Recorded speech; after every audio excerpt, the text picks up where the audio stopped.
நான் விஜய் சேதுபதி அவர்கள் இருக்கார்ல, அவர் வந்து பிக் பாஸ் ஹோஸ்ட் பண்ணும்போது ஆரம்பத்துலேருந்து பார்க்கும்போது கமல் சாருக்கும் விஜய் சேதுபதிக்கு என்ன வித்தியாசம் அப்படிங்கிறத நான் நிறைய உணர்ந்தேன்.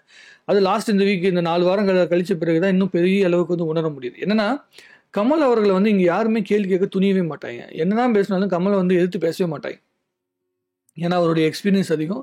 அவர் வந்து ஒரு அப்பா ஸ்தானத்தில் வச்சு பார்க்குறாங்க. விஜய் சேதுபதி அவர்களை வந்து பார்த்தீங்கன்னா ஒரு ஹோஸ்ட் அப்படிங்கிற இடத்துல தான் பார்க்குறாங்க. முதல்ல அண்ணன் ஃப்ரெண்டு அப்படிங்கிற மாதிரி பார்த்தாங்க. இப்போ வந்து ஹோஸ்ட்டுங்கிற இடத்துக்குள்ள பார்த்தாங்க. ஏன்னா விஜய் சேதுபதி பெண்கள் அணிக்கான கொஞ்சம் ஃபேவராக இருக்கார் அப்படிங்கிறது நமக்கு ரொம்ப அழுத்தமாக தெரியுது. சௌந்தர்யாவை போட்டு அப்படி காப்பாற்றுறாரு. அதே மாதிரி ரியாவை போட்டு அவ்வளோ புழக்கிறாங்க. ஆனால் சௌந்தர்யாவை காப்பாற்றுறாங்க. சௌந்தர்யா பண்ண சில விஷயங்கள் வந்து தவறுகள் இருக்குது. அது யாருமே மறுக்க முடியாது. ஆனால் வந்து சௌந்தர்யா எனக்கும் பிடிக்கும். நான் சௌந்தர்யா டீம் தான். அதில் மாற்று கருத்து கிடையாது. ஆனால் எந்த இடத்துல கேள்வி கேட்கணுமோ அந்த இடத்துல கேள்வி கேட்கணும். சரி, தேவையில்லாமல் இந்த பிள்ளை எதுக்கு பண்ணுது? எதை பார்த்தாலுமே ரசிக்க முடியுமா? நமக்கு ஒரு குழந்தை பிடிக்குது. அந்த குழந்தை வந்து எதை பண்ணாலுமே ரசிக்கலாம். தப்பே கிடையாது. பொம்மையில் விளையாடும் போது ரசிக்கலாம். இல்லை என்ன சொல்ற தரையில் உருளும் போது ரசிக்கலாம். ஆனால் கரண்ட் கம்பி போய் தொடும்போது ரசிக்க முடியாது. அந்த குழந்தையை தட்டி நிறுத்தணும். அப்பதான் அந்த குழந்தை வந்து விளையாட முடியும். இல்லைன்னா கரண்ட்ல அடிபட்டு போய் சேர்ந்துடும். ஸோ இதுதான் வந்து இங்கே நடக்கிறது. சௌந்தர்யாவுக்கு வந்து வெளியே விசிபிலிட்டி இருக்குங்கிறது அந்த சௌந்தர்யாவுக்கு புரிஞ்ச உடனே நம்ம எது பண்ணாலும் கேட்டுப்பாங்க, நம்ம என்ன வேணாலும் பண்ணலாம் அப்படின்னு உருட்டிட்டு இருக்கிறது தான் சௌந்தர்யத்துக்கு இருக்கிற ஒரு மிஸ் பண்ணுற விஷயம்னு நினைக்கிறேன்.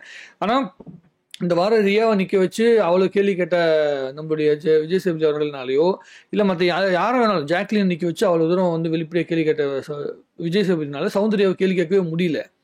ஏன்? வெளியே இருக்க ஆடியன்ஸுக்கிட்ட சௌந்தர்யா கிட்ட மட்டும் தான் விசிபிலிட்டி இருக்குது. அப்புறம் முத்து பையனுக்கு மட்டும் தான் விசிபிலிட்டி இருக்குங்கிறனால அவங்க 2 பேர்த்தையும் முத்துவை வந்து என்ன வேணாலும் பேசலாம். ஏன்னா அந்த பையனுடைய அந்த ஃபேமை அந்த பையனுடைய அந்த கான்ஃபிடென்ட்டை உடைக்கிறாங்க. பாய்ஸ் டீமில் முத்துவை மட்டும் விட்டுருங்க. யார் வந்து பசங்க டீமில் வந்து கொஞ்சம் பாசிட்டிவ் வராங்களோ அவங்கள வந்து டவுன் பண்ணுறாங்க. எதையாவது பேசி அவங்கள வந்து பார்த்தீங்கன்னா அப்படியே டவுன் பண்ண பார்க்குறாங்க. வெளியே வந்து அவங்களுக்கு நல்ல பேர் இருந்தால் கூட உள்ளுக்குள்ளே வந்து நீங்கள் என்ன பேசுறது சரியில்லை அப்படின்னு சொல்லும்போது அவங்களுக்கு ஒரு ஷேக் ஆகுது மைண்டு. என்னடா விஜய் சேதுபதி அண்ணன் இப்படி சொல்கிறாரா, அப்போ என்ன பண்ணுறது அப்படிங்கிற மாதிரி ஒரு தாட் ப்ராசஸ் வருது. சௌந்தர்யாவை நேற்று நல்லா ரொம்ப டிஃபெண்ட் பண்ணாங்க இந்த வாரம். எனக்கு அப்போ தான் எனக்கு விஜய் சேதுபதி சார்கிட்ட வந்து ஒரு என்ன சொல்லணும் ஒரு கேள்வி வருது. ஏன் விஜய் சேதுபதி இப்படி நடத்துறாரு? ஏன் இப்படி பண்ணணும்? முதல்ல தப்பாச்சே, இந்த ஆங்கிளில் போகக்கூடாது. இதுக்குள்ளே போனால் என்ன இது இப்படி போச்சுன்னா வந்து விஜய் சேதுபதி மேலே வந்து ஒரு என்ன சொல்லுவாங்கன்னா விஜய் சேதுபதியோட அந்த சோலோ மூவிஸ் மாதிரி ஆயிரும். மகாராஜா படம் ஓடிடுச்சு, ஓகே. ஆனால் அதுக்கு முன்னாடி வந்து எந்த படமும் ஓடலை. ஏன் ஓடலை? ஏன்னா விஜய் சேதுபதிக்கு மக்களோட பல்ஸ் புரியல. அவர் செலக்ட் பண்ண திரைப்படங்கள் அவருக்கு பிடிச்சி செலக்ட் பண்ணியிருக்காரு. ஆனால் அவருக்கு மக்கள் பல்ஸு புரியல.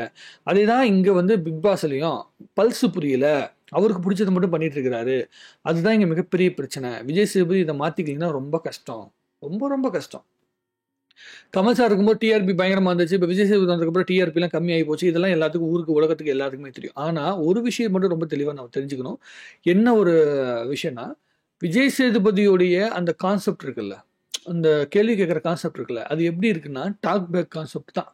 நம்ம அந்த என்ன சொல்கிறது, அந்த கவன் படம் பார்த்துருக்கீங்களா? விஜய் சேதுபதி நடிச்ச கவன் படம். அதில் ஒரு இன்டர்வியூ வரும். அதில் வந்து அந்த மைக்கை போட்டுட்டு விஜய் சேதுபதி கேள்வி கேட்பார்ல, அந்த கேள்வி தான் அவர் இது வரைக்கும் கேட்டுட்ருக்கார். எனக்கு என்னன்னா நம்ம முதல்ல ஒரு ப்ரோக்ராம் பண்ண போகிறோம், ஒரு பிக் பாஸுங்கிற ஒரு ப்ரோக்ராம் பண்ண போகிறோம். லைஃப்பில் வந்து 106 நாட்கள் வந்து அந்த ப்ரோக்ராம் வந்து நடக்க போகுது. அதில் வந்து அவங்க கொடுக்குறத மட்டுமே நம்ம பேசிட்டு போகிறது தான், சம்பளம் வாங்குகிறோம், அது ஓகே. பட் ஆனால் அதையும் மீறிய ஒரு அழுத்தமான ஒரு சூழ்நிலை வந்து அவர் எடுத்துருக்கணும்னு நினைக்கிறேன்.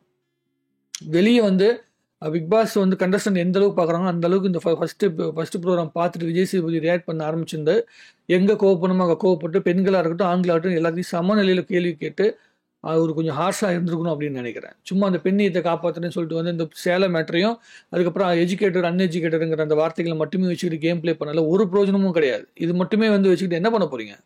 ஒன்றுமே கிடையாது. உள்ளுக்குள்ளே நிறைய விஷயங்கள் நடந்திருக்கும் லைவில். அது நிறைய கேள்விகள் கேட்கணும். ஏமா நீ கொஞ்சம் அட்ஜஸ்ட் பண்ணிக்கலாமே அப்படிங்கிற வார்த்தையை வந்து சொல்றதே இல்லை. அதுக்குன்னு அந்த சாரி மேட்டர் சொல்ல வரல, ஜென்ரலாகவே சொல்கிறேன். இப்போ வந்து இப்போ ஆண்களும் கிட்டையும் தவறு இருக்குது. 30 செகண்ட் விஷயத்துக்கு உடனே வந்து அக்செப்ட் பண்ணிக்கலாம் அப்படிங்கிறது தப்பு. அதை செஞ்சு தொலைஞ்சிட்டு போங்கடா அப்படிங்கிற ஒரு மனநிலைக்கு வந்துட்டாங்க. பட் ஆனால் இது என்ன ஈகோ ப்ராப்ளம். தர்ஷிகாவுக்கு வந்த ஈகோ ப்ராப்ளம், முத்துக்கும் விஷாலுக்கு வந்த ஈகோ ப்ராப்ளம். அதை தூக்கிட்டு வந்து எல்லாத்துக்கிட்டையும் பரப்பிட்டாங்க. இவங்க என்னன்னா செஞ்சுட்டு எனக்கு இது அன்கம்ஃபர்டபுளா இல்லை அப்படின்னு சொன்னா நிறைய பிரச்சனைகள் சால்வ் ஆகும். விஜய் சேதுபதி அதை சொல்லணும். அவர் வந்து ரொம்ப அந்த ஒரு வாரம் கழிச்சு லேட்டாக சொல்லும்போது சில கேள்விகள் அழுத்தமாக வைப்பதில்லை. பெண்கள் வந்து இப்போ ஆண்களை கிண்டல் பண்ண விஷயத்தான் சில நேரத்தில் கேள்வி கேட்காம நிறைய விட்டுட்டாப்புல. அதே மாதிரி டிஃபெண்ட் பண்ணுறாப்புல. வெளியேந்து உள்ளே வந்தவங்கள பயங்கரமாக ஒன்றும் இல்லை. இந்த பொண்ணு ஒன்று வந்துச்சு இல்லை, அந்த என்ன பொண்ணு, அந்த பொண்ணு வர்ஷினியா, அந்த பொண்ணு வந்துச்சு. அவங்க வந்து ஃபர்ஸ்ட் வாரம் பிக் பாஸே பார்க்காம ஒருத்தவங்களை வந்து ரெக்கமெண்ட் பண்ணியிருக்காரு. விஜய் சேதுபதிக்கு தெரிஞ்ச பொண்ணு தானே, அவர் தான் ரெக்கமெண்ட் பண்ணியிருப்பாருன்னு கூட எடுத்துக்கலாம். உள்ளே வந்திருக்குது. அந்த பொண்ணு வந்து ஒரு வாரமாக என்ன நடக்குதுன்னே தெரியல பிக் பாஸ்க்குள்ள. ஆனால் அந்த பொண்ணை கேள்வி கேட்கறது எவ்வளோ சாஃப்டாக கேள்வி கேட்குறாரு. ஆனால் பசங்களை நிற்க வச்சு கேள்வி கேட்டால் வண்டியாக கேள்வி கேட்குறாரு. எனக்கு ஆச்சரியமா இருக்கு. எதுக்கு இவ்வளோ பயாஸ்டாக ஒரு விஷயத்த செய்யணும் அப்படிங்கிற மாதிரி எனக்கு தோணுது. நேரடியாக கேட்கணும். 2 பக்கமும் தராசை வந்து 2 பக்கம் ஈக்குவலாக வச்சு கேட்கணும். சும்மா இவங்க பக்கத்துக்கு வந்து பார்த்தீங்கன்னா வெண்ணையும் இந்த பக்கம் சுண்ணாம்பு வச்சுக்கிட்டு பேசக்கூடாது. நான் 2 பக்கமும் சொல்கிறேன். பெண்கள் சைடு நியாயமாக இருந்தால் பெண்கள் சைடு தான் நிற்கணும்.